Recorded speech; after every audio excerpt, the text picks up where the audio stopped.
President Trump says that he's delayed a plan to deport millions of undocumented immigrants. The president tweeted this afternoon that he wanted to give lawmakers 2 weeks to come up with a border security plan. House Speaker Nancy Pelosi welcomed the president's move. On Twitter, she said, "Time is needed for comprehensive immigration reform." Immigration and Customs Enforcement had been expected to target families in as many as 10 cities across the country starting tomorrow.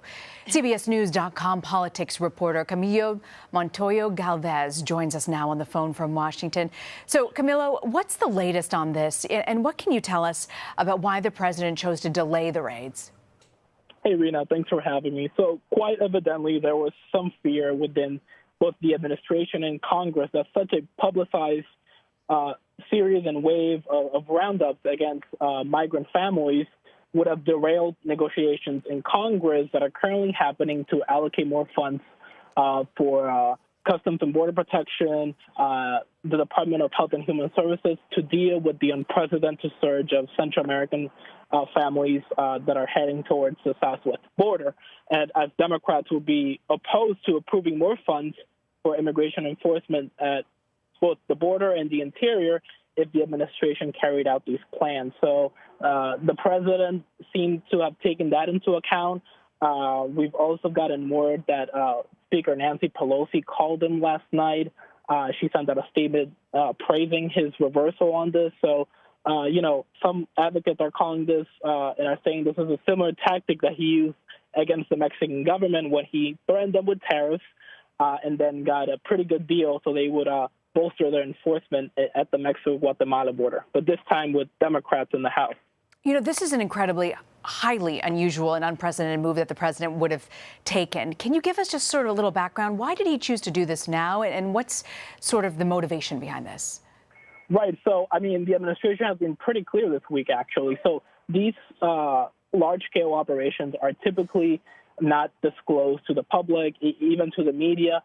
But ICE has been pretty forthcoming about some of the details that they were planning to carry out for these operations. The acting ICE director told reporters this week that the main objective of these new round of operations was to send a quote-unquote powerful message of deterrence to people in Central America who are considering making the journey north. The administration wants these people to take into account that if they come here, even if they seek asylum, they might get deported. So that was kind of the main objective. And it seems to have worked, Rena, to be honest, because Democrats urged the president to halt these deportations as, fear and just trepidation spread to communities here in the U.S., immigrant communities.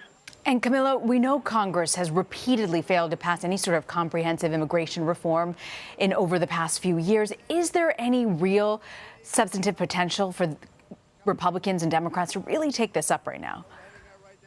That's really unclear, Rena. Democrats are facing a lot of pressure, particularly from the left now, when it comes to immigration. I actually, just before we started this conversation, got off the phone with one of the advocates who was mobilizing for these expected raids down in Houston, one of the cities that would have been targeted by the operations that the president seems to have aborted.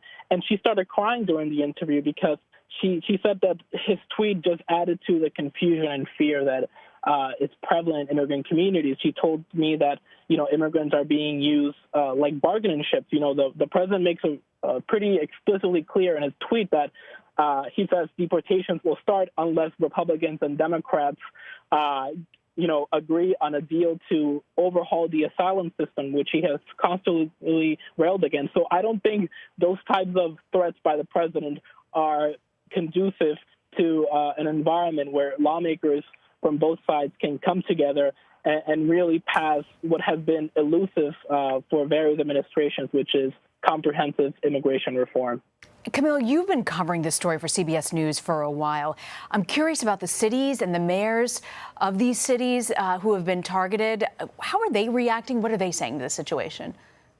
Right. So remember, these operations would have targeted very large urban centers across the U.S., which the majority of them are controlled both in the executive and legislature by Democrats. So they have been opposed to the administration's immigration agenda and their so-called sanctuary cities. So they were extremely opposed to this, and they have been, like advocates, trying to get the word out that, for example, ICE cannot enter a home without a judicial warrant. They've been holding Know Your Rights programs, and even police departments in these cities have stressed that they are not cooperating with ICE during these operations. So they've been really at the forefront of leading the charge against not only these operations, but the administration's immigration agenda in general.